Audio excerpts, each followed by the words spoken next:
또 심소서 선생님도 수술 잘 돼서 또 퇴원하시고, 또 좌우에 보신 분들 한 주 동안 여러 가지 힘든 일들 겪은 분들 많습니다. 우리 반갑게 사랑하고 축복한다고 많은 은혜 받으시라고 우리 좀 인사 좀 하시죠.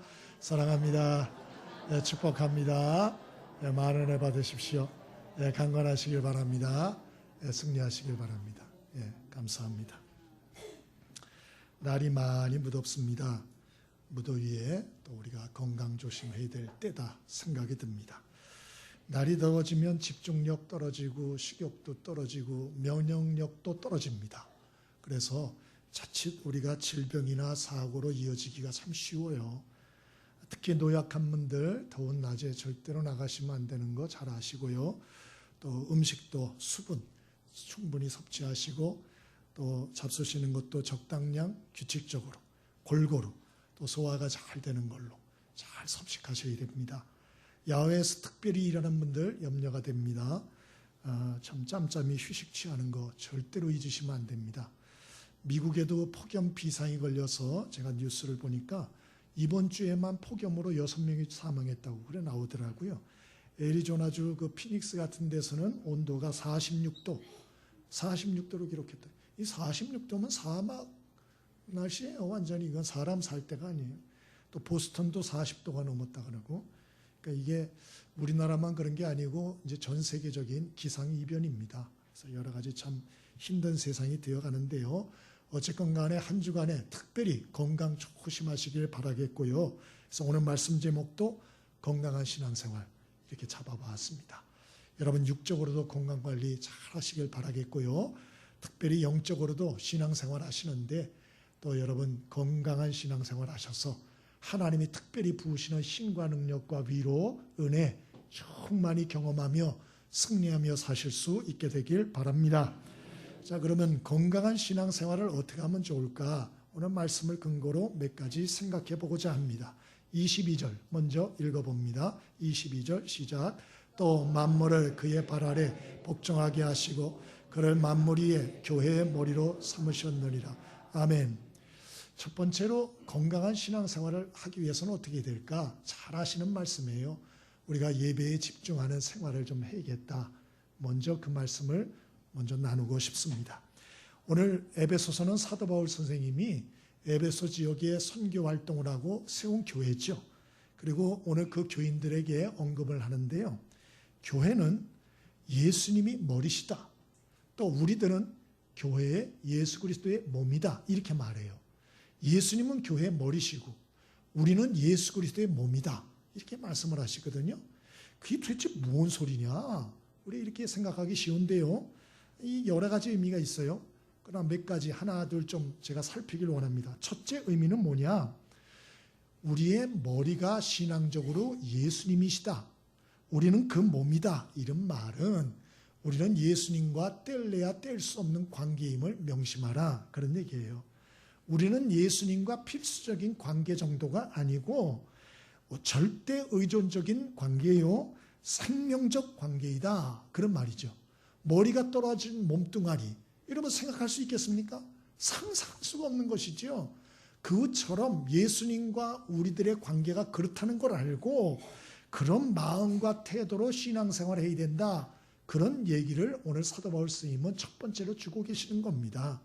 그러면 우리가 좀 더 얘기를 이게 구체적으로 뭔 소리냐 한다면 오늘 그 얘기를 한마디로 얘기한다면 예배에 집중하는 삶을 살아야 된다. 그 얘기예요. 모든 성도는 머리이신 예수 그리스도로부터 그 지시와 도움과 그 인도를 받으며 살아야 된다. 그런 얘기입니다. 뭐를 통해서? 예배 생활을 통해서. 그래서 예수님도 요한복음 4장 23절에 아버지께 참으로 예배하는 자들은 영과 진리로 예배할 때가 오나니 곧 이때라. 아버지께서는 자기에게 이렇게 예배하는 자들을 찾으시느니라. 이렇게 말씀했어요. 여러분 책 보신 분도 계시겠습니다만은 하프타임이란 책이 있어요. 밥 버포드라고 하는 사람이 쓴 책. 꽤 좀 됐습니다. 이분이 한때 잘 나가던 기업의 CEO였습니다. 그래서 이 책에 보면 자신의 인생 전반전을 치열하게 살았다. 이렇게 써 있어요. 치열하게 살았다. 여러분, 한 사업체의 CEO가 되는 게 쉽습니까? 쉽지 않습니다. 자기 사업을 하나 읽어가지고 거기에 CEO가 된다는 건 말처럼 쉬운 얘기가 아니에요. 그 책에 보면 이분이 그 얘기를 썼어요. 자신이 정신없이 생존을 위해 뛰어온 시간이었다. 치열한 경쟁을 뚫고 대학 입학을 하였고 한 여인과 사랑에 빠져서 결혼하여 아이 낳고 직장에 들어가 밤낮 일하여 승진을 하고 내 사업을 또 하여 성장시키고 남들 보기에는 괜찮은 삶이었고 집이었고 살림 또 이것저것 갖춘 삶이었지만 앞만 보고 달린 삶이었다.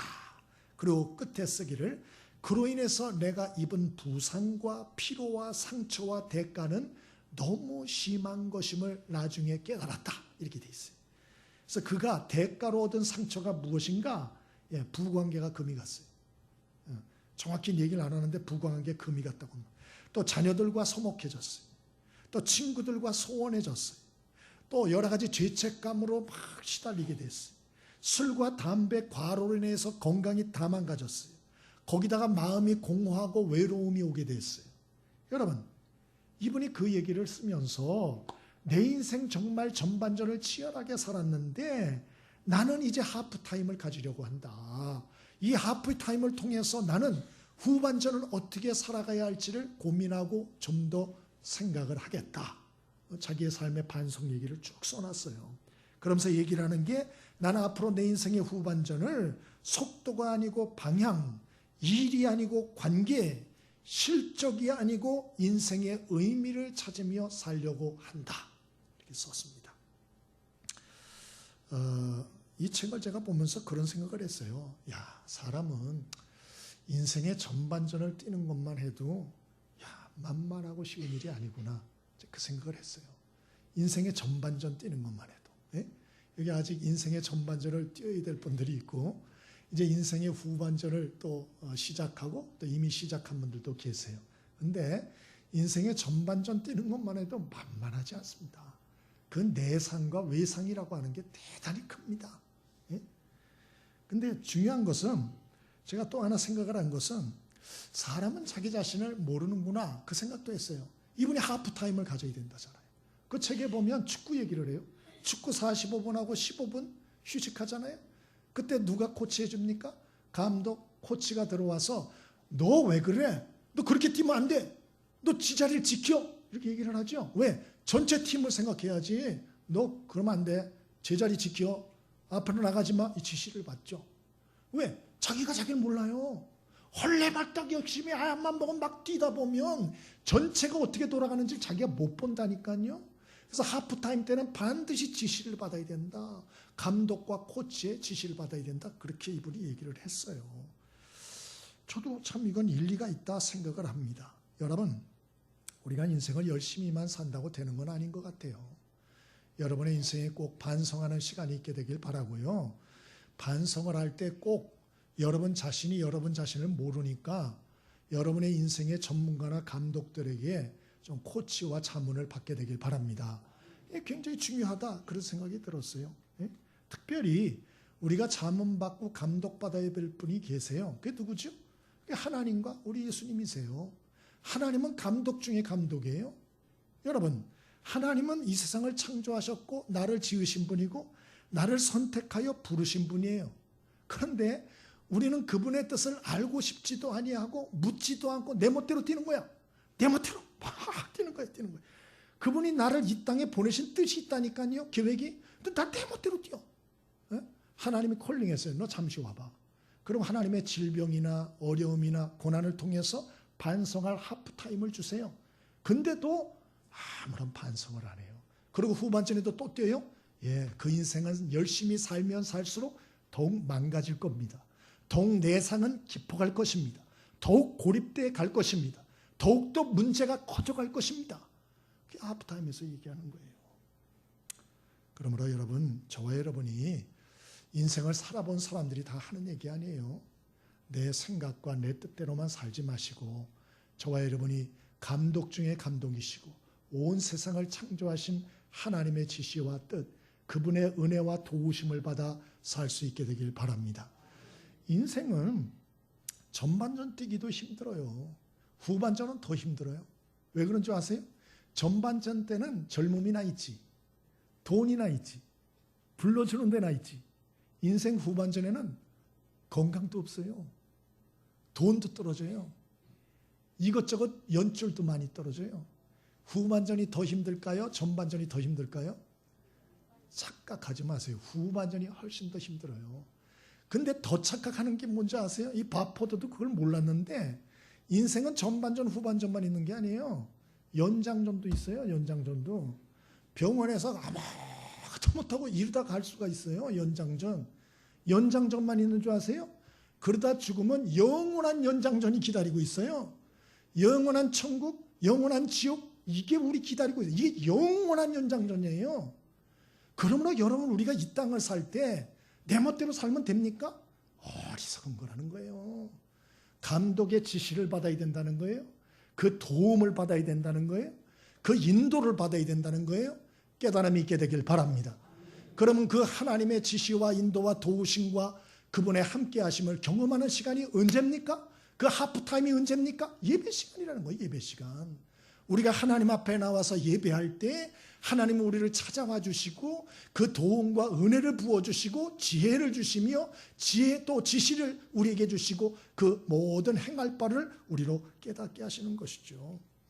그래서 매일의 삶에서 개인 예배, 말씀과 기도로 하나님 앞에 개인 예배 드리고 또 가정에 모여서 가정 예배 드리고 또 성도들과 함께 모여서 공예배를 드리고 이런 예배에 우리가 집중하는 삶을 살아야 돼요.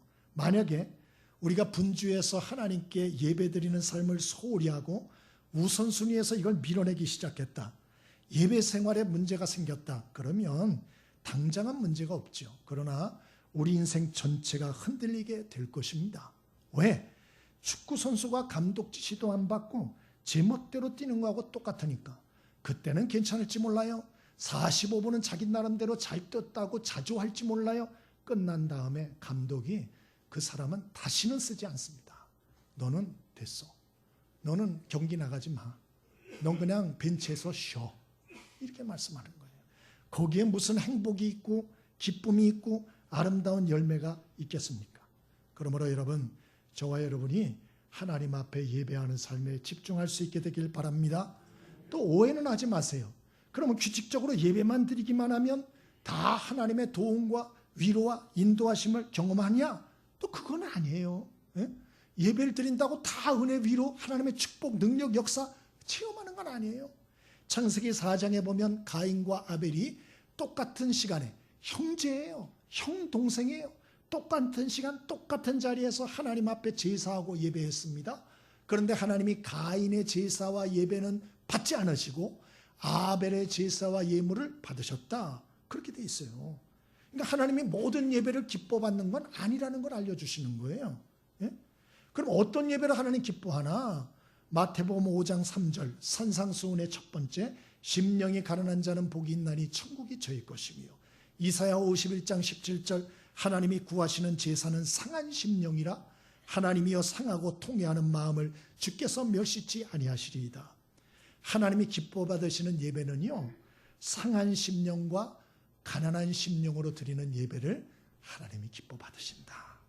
그럼 가난한 심령이 뭐냐? 헬라어로 푸트코스라고 해요. 푸트코스. 푸트코스라고 하는 말이 뭐냐? 조금 가난한 정도가 아니고 파산한 사람을 얘기를 해요. 뱅크럽. 완전히 파산한 사람. 완전히 아무것도 없는 사람. 완전히 빚쟁이가 된 사람. 그런 사람을 심령이 가난한 자다. 그렇게 말해요. 다른 말로 하면 하나님 앞에서 하나님, 내가 더 이상 의지할 것은 아무것도 없습니다. 하나님만이 나의 유일한 힘이시고 소망입니다.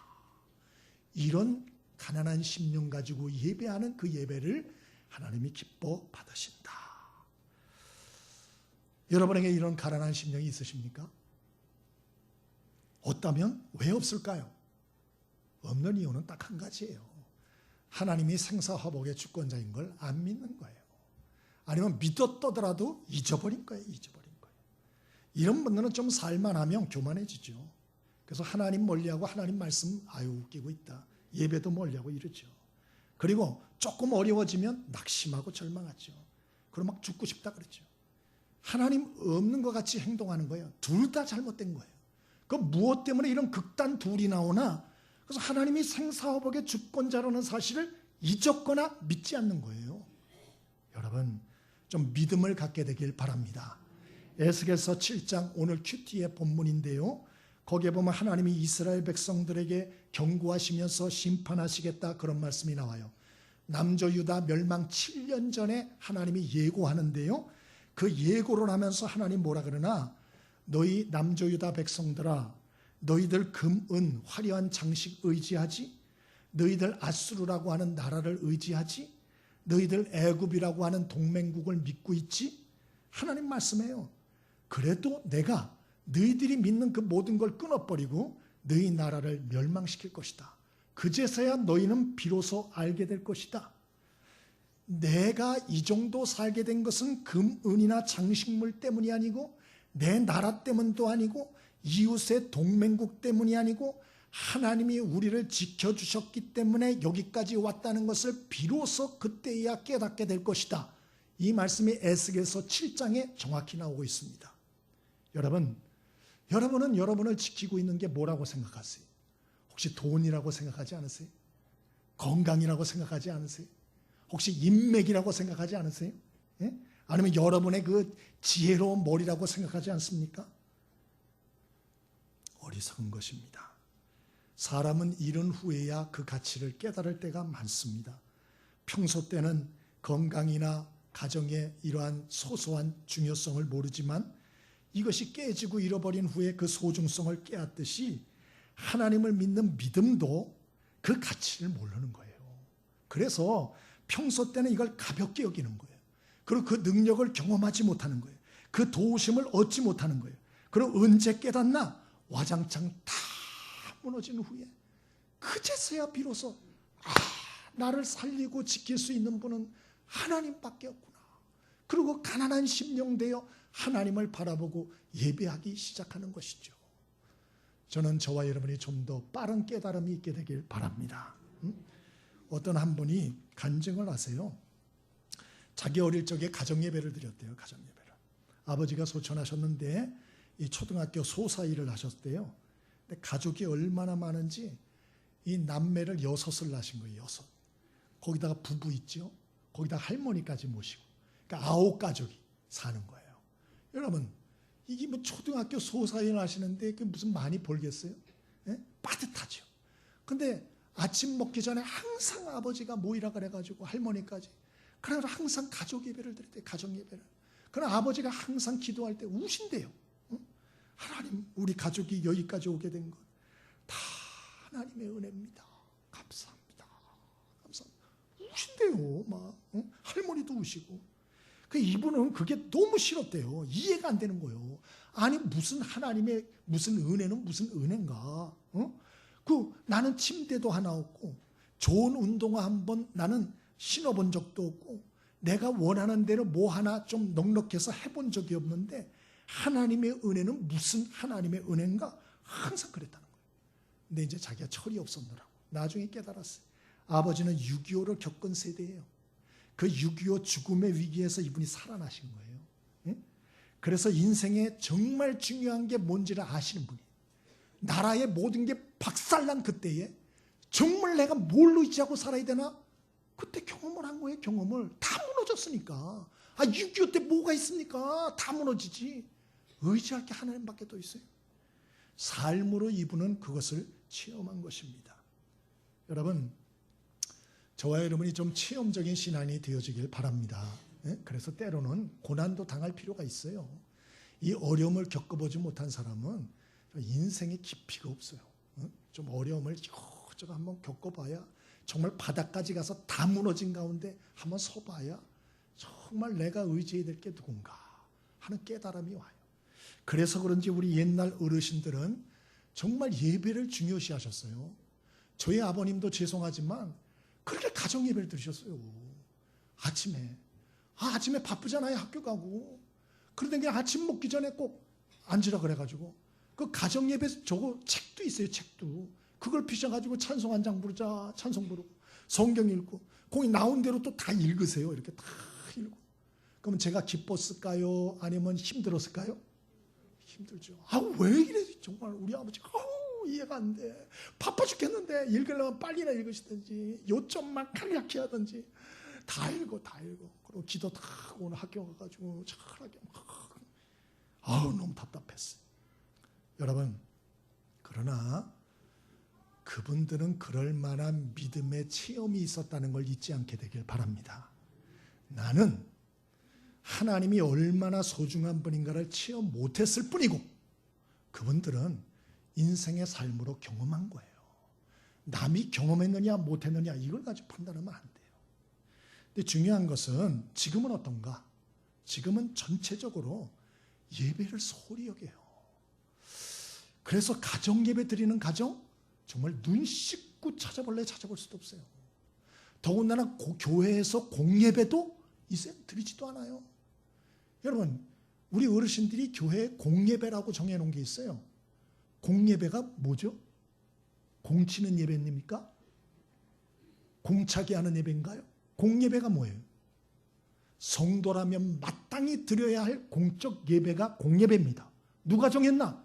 우리 믿음의 선조들이 다 정했어요. 제가 정한 거 아니에요. 목사들이 정한 거 아니에요. 우리 믿음의 선조들이 그렇게 정했어요. 공예배가 뭡니까? 주일 오전 예배, 오후 예배, 수요 예배입니다. 이거 지키지 않으면 직분자 직분도 안 줬어요. 장로, 안수집사, 권사 직분도 안 줬습니다. 근데 지금은 이게 너무 무서워요. 이제는 요새 공예배 그럼 웃습니다. 웃어요. 그리고 요새는 공예배가 하나밖에 없어요. 주일 오전 예배. 나머지는 공예배가 아니에요. 참 이렇게 예배 생활이 너무 약해지니까 사람들이 믿음이 약해져요. 툭하면 시험 들었대. 툭하면 그냥 문제가 생겼대. 툭하면 못 살겠대. 툭하면 죽고 싶대. 여러분, 이 모든 현상이 어디에서 온 것입니까? 예배에 집중하지 않는 거예요. 그래서 하나님과의 만남이 얕아진 거예요. 그 신앙의 뿌리가 너무 얄팍해진 거예요. 그러다 보니까 자기 코가 석자요. 자기 믿음 하나 지키기도 근근득성이요. 세상의 빛과 소금 됐고 영향력 있는 하나님의 자녀다운 삶 못 살아요. 세상에서 문제 일으켰다 하면 기독교인이요. 이런 세상에 욕먹는 세상이 된 거예요, 지금. 여러분, 저와 여러분이 생사화복의 주권자가 하나님이라는 사실을 다시 한번 기억할 수 있게 되길 바랍니다. 그리고 하나님 앞에 우리 모두 다시 한번 겸손한 마음을 가지고 살 수 있게 되길 바랍니다. 그리고 그런 마음으로 드리는 예배 꼭 하시고요. 규칙적으로 예배 생활 꼭 하십시오. 그때 하나님이 찾아오시고 힘과 능력과 특별한 지혜와 치유와 남모르는 능력과 은혜를 부어주십니다. 김용택 시인이라고 시 하나 읽어드릴게요. 시간이 좀 적하지만 전 시를 좋아하는 거 아시죠? 건널목이라는 시입니다. 한번 읽어드리겠습니다. 나는 많은 것을 배웠다. 그러나 배운 대로 살지 못했다. 늦어도 한참 늦지만 지나놓고 나서야 그것은 이랬어야 했음을 알았다. 무슨 내용이죠? 나는 많은 걸 배웠다. 많이 배웠죠? 초등학교 6년, 중고등학교 6년, 최소한 12년 배우셨죠? 배우셨잖아요. 배운 대로 사세요? 못 살죠? 겸손하라는 거예요. 겸손. 내가 아는 대로 삽니까? 큰 소리 치지 말라는 거예요. 겸손하게 살라. 또 하나, 그 후구절이 결정판이에요. 나는 모르는 것이 많다. 다음 발길이 닿는 그곳을 어찌 알겠는가? 그래도 한 걸음 딛고 한 걸음 나아가 남 모르는 사람들과 함께 신호를 기다리며 이렇게 건널목에 서 있다. 무슨 얘기죠? 나는 모르는 게 많대요. 첫 번째, 뭘 모르나? 내가 건널목에 서 있는데 이 건널목을 건너가야 되는데 내 발걸음이 앞으로 어디를 딛고 갈 건지 알아요? 몰라요? 모릅니다. 사람들 많은 데서.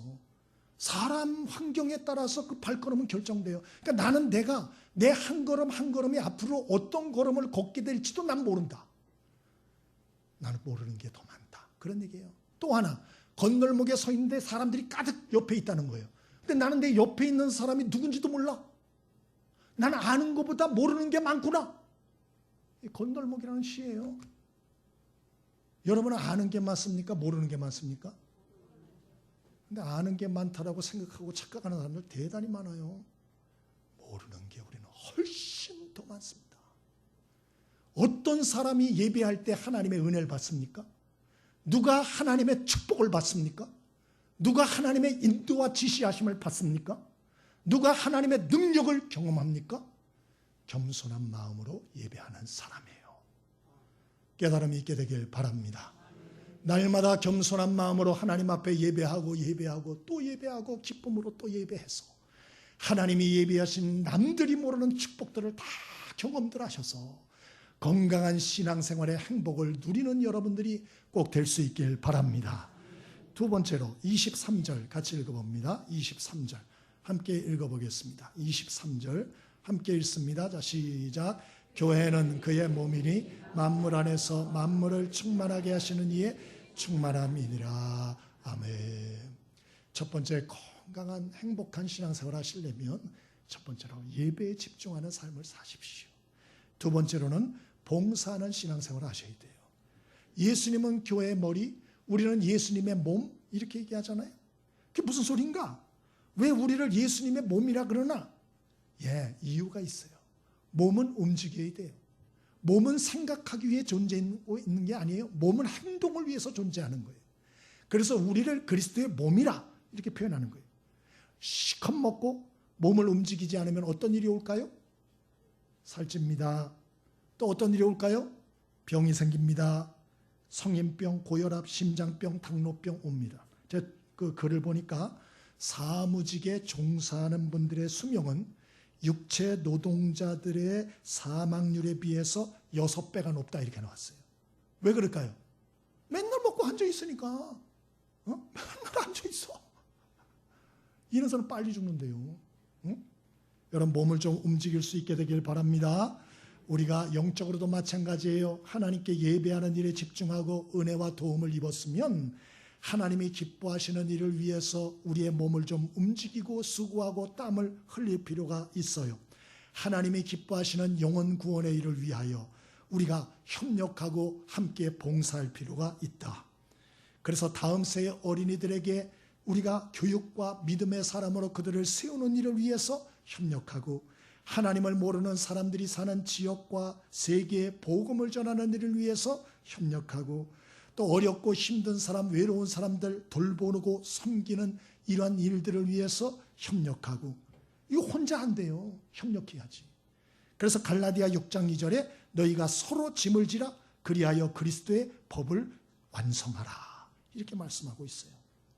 그러므로 여러분 우리 모두가 이 몸으로 좀 봉사하는 데 협조할 수 있게 되길 바랍니다. 그 봉사하면 뭔 유익이 있느냐? 두 가지 유익을 약속드려요. 첫 번째, 믿음이 생겨요. 믿음. 고린도전서 4장 1절 사람이 마땅히 우리를 그리스도의 일꾼이요 하나님의 비밀을 맡은 자로 여길지어다 그랬어요. 우리가 하나님의 일을 함께 협력하여 하다 보면 비밀이 생겨요. 믿음이 생겨요. 하나님의 도우심과 은혜를 경험해요. 하나님의 역사를 경험해요. 그래서 그 믿음이 나날이 견고해져요. 또 어떤 유익이 있나? 삶의 기쁨과 보람을 얻게 돼요. 베드로전서 4장 10절 각각 은사를 받은 대로 하나님의 각양 은혜를 맡은 선한 청지기 같이 서로 봉사하라 그렇게 말했어요. 우리에게 주신 재능과 은사를 가지고 봉사를 하면 나도 알지 못하는 기쁨과 은혜와 능력을 경험하고 보람을 경험한다.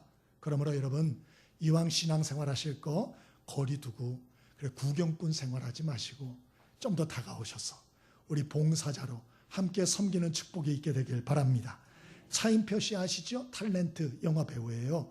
1993년 데뷔, 1994년 사랑을 그대 품 안에 드라마로 스타덤에 올랐어요. 아내가 누구였나? 신혜라. 신혜라 씨 여주인공하고 결혼까지 했어요.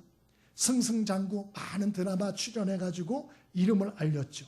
요즘은 차인표 그러면 탤런트 이거보다 나눔과 봉사 많이 하는 사람 이렇게 알려져 있어요. 26개국 빈민국을 섬기는 한국의 컴패션 홍보 대사입니다. 실제로 본인도 나눔과 기부를 많이 하고 아이들을 또 입양까지 하고 그런 걸로 알고 있어요.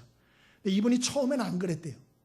근데 그 계기가 있었는데 그 계기가 뭐냐? 2005년에 아내 시네라 씨가 인도의 가난한 지역의 봉사활동 스케줄을 딱 잡아놨는데 갑자기 드라마 스케줄이 나온 거예요. 그 시간을 낼 수가 없는 거예요. 봉사단체에서 제안이 왔어요.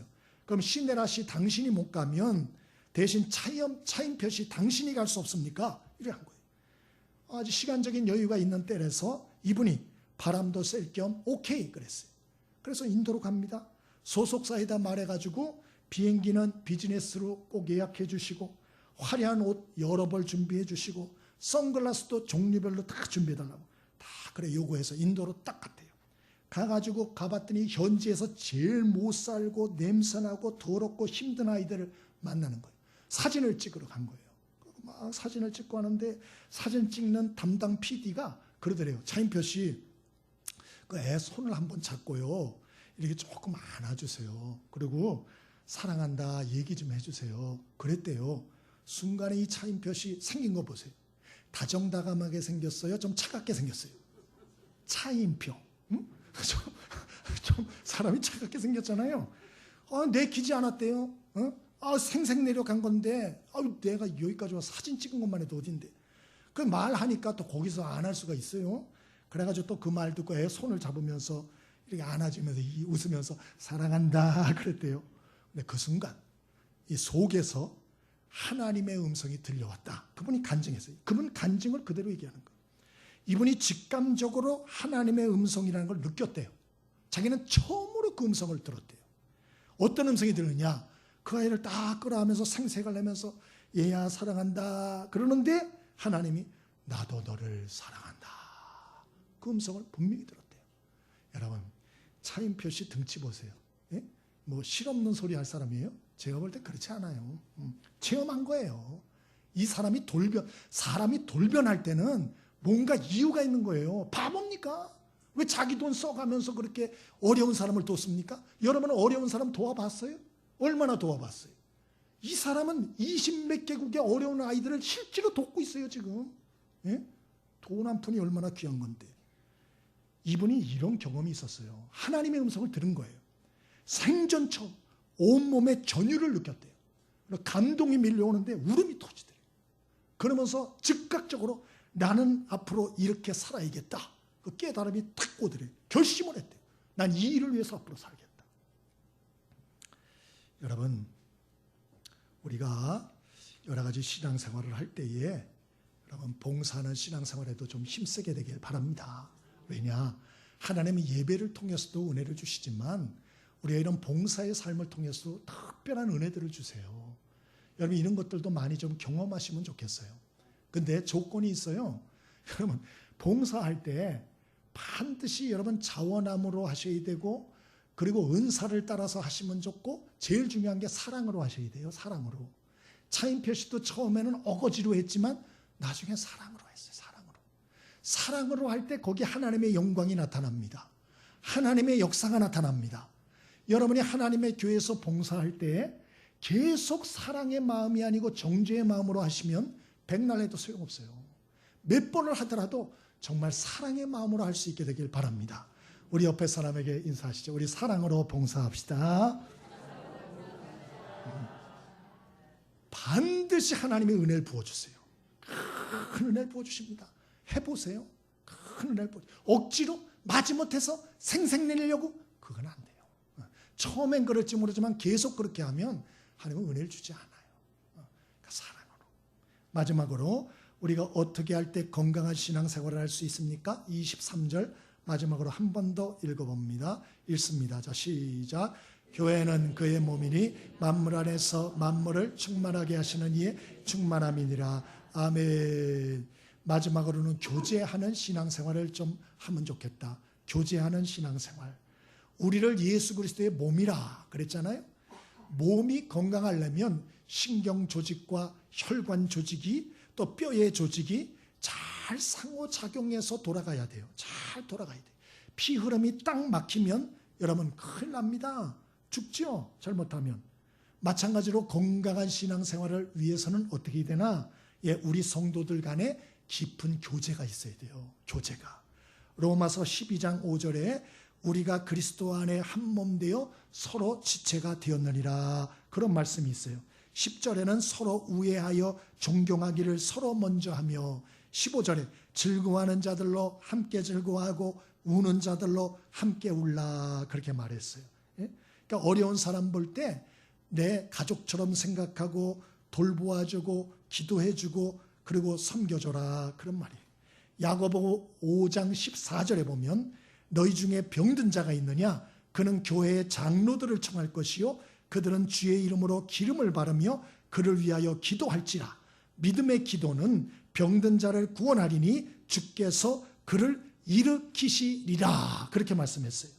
여러분, 병들면 누굴 찾아야죠? 의사. 그렇잖아요. 근데 이게 병들면 교회 장로들을 청하라 그랬는데요. 어떻게 된 거예요? 응? 당시에 물론 병원이 없었어요.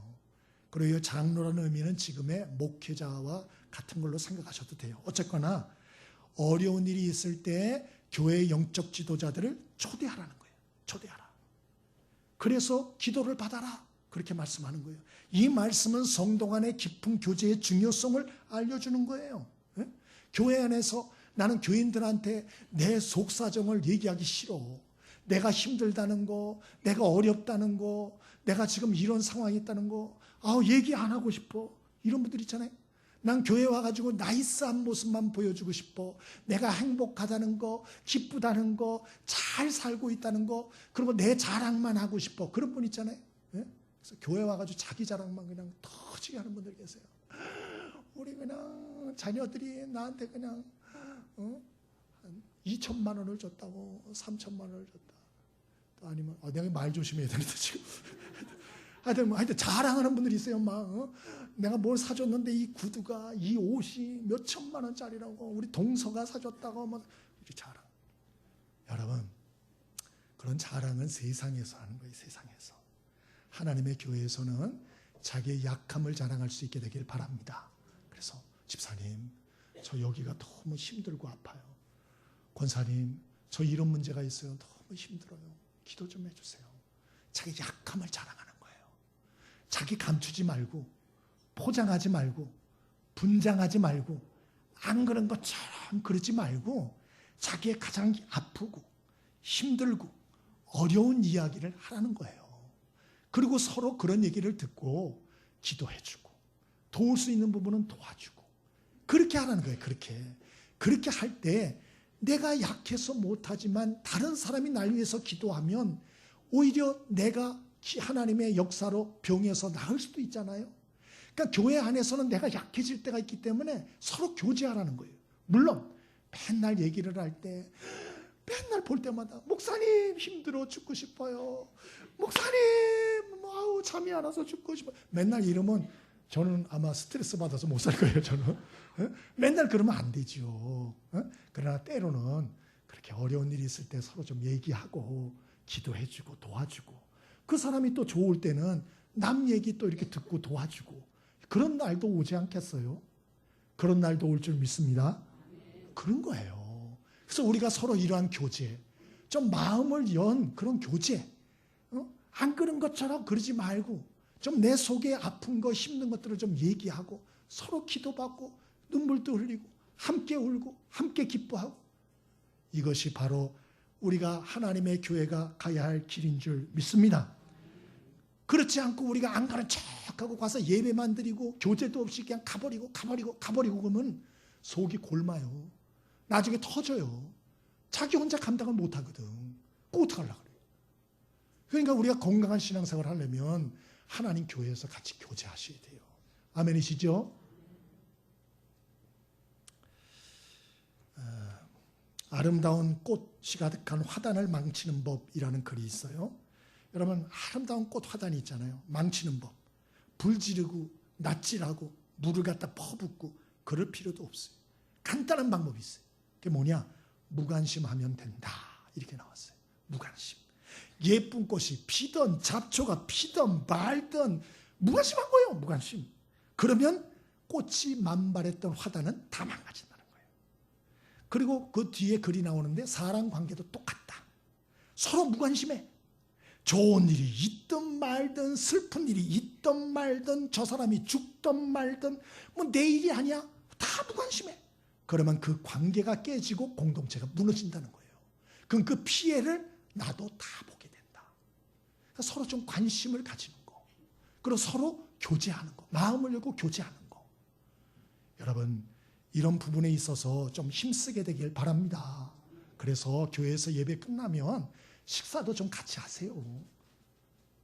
꼴 보기 싫은 사람이 있어도 그 사람 피해가면 되잖아요. 없는 대로 이렇게 가가지고 그냥 식사하면서 딴 사람하고 얘기하세요. 이렇게 아우 하고 얘기하시고, 아우 나 이번 주에 죽다 살아나서 그 얘기도 좀 하시고, 기도 좀 해줘 막 얘기도 하시고, 목사님한테 좀 얘기도 해줘 이렇게 좀 얘기도 하시고, 서로 그래야 되잖아요. 그래야 재밌지 않아요? 아닌가요? 그래야 좀 교회 생활이 재밌잖아요. 좀 그렇게 하고, 전도회도 좀 같이 소속을 해서 얘기도 좀 하고, 전도회에서 뭐 하자 그러면 그래 같이 합시다 이러고 얘기도 하고, 좀 그래야 되잖아요. 어저께 아동부 여름 성경학교였어요. 아셔요? 그래서 금시초문이요? 또 이런 분도 계시죠. 예, 여름 성경학교였어요. 우리 선생님들 정말 고생 많이 했어요. 아우 어저께 땀이 범벅이 돼서 막 아래로 뛰고 위로 뛰고, 또 애 하나는 또 저기에서 또 계단에서 굴러가지고 병원에 또 응급실. 아유, 네 괜찮습니다. 아무 이상이 없답니다. 걱정 안 하셔도 돼요. 그랬더니 그 선생님이 다 데려가고 그랬어요. 근데 어저께 얘기를 들었어요. 요 앞에 편의점 아주머니가, 사장님이 그 어떤 우리 교회 한 분이 갔더니 오늘 교회에서 뭐 행사해요? 그러더래요. 그래서 여름 성경학교, 아동부 여름 성경학교 한다 그랬대요. 그랬더니 세상에 오렌지 주스를 큰 통으로 해가지고 2통 주더래요. 그 교회 다니셔요. 내가 오늘 물어봤더니 수원에 있는 어디 어디 다니신다는 것 같아요. 집도 저쪽에 있고. 하여튼 어쨌거나 남의 교인도 이 교회 여름 성경학교 한다고, 예? 오렌지 주스를 주는, 내 오렌지 주스 사라는 얘기 아니에요. 갈 필요 없어요, 절대로. 근데 좀 관심을 기울여라. 좀 관심을. 가족 아니에요, 가족. 교제를 해야죠, 교제를. 깨달음이 있게 되길 바랍니다. 오늘 송순덕 권사님 생신일에서 우리 가족들이 오늘 구순 또 이렇게 감사해서 모시고 나왔고, 점심 식사도 오늘 다 준비하셨어요. 얼마나 감사한지 몰라요. 예? 근데 교회에서 점심 드실 때도 그냥 떡이 나오면 떡이 나왔나 보다 그러고 잡수고, 고기가 나오면 고기가 나왔나 보다. 아우 제발 그러지 마세요. 물어보세요. 이 떡이 웬 떡인 걸 물어보세요. 이 고기가 웬 고기인 거 좀 물어보세요. 그리고 누가 생일이라서 그렇다, 그럼 가서 좀 손도 잡아주고. 우리 송순덕 권사님 우리 100세까지 장수하시길 바랍니다.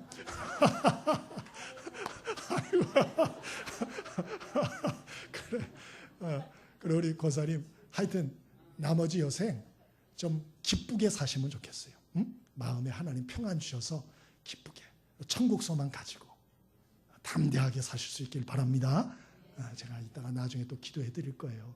여러분 그냥 먹지만 말고 가셔서 참 수고. 우리 권사님 손 좀 잡아드리고. 우리 권사님 90이에요. 90. 예?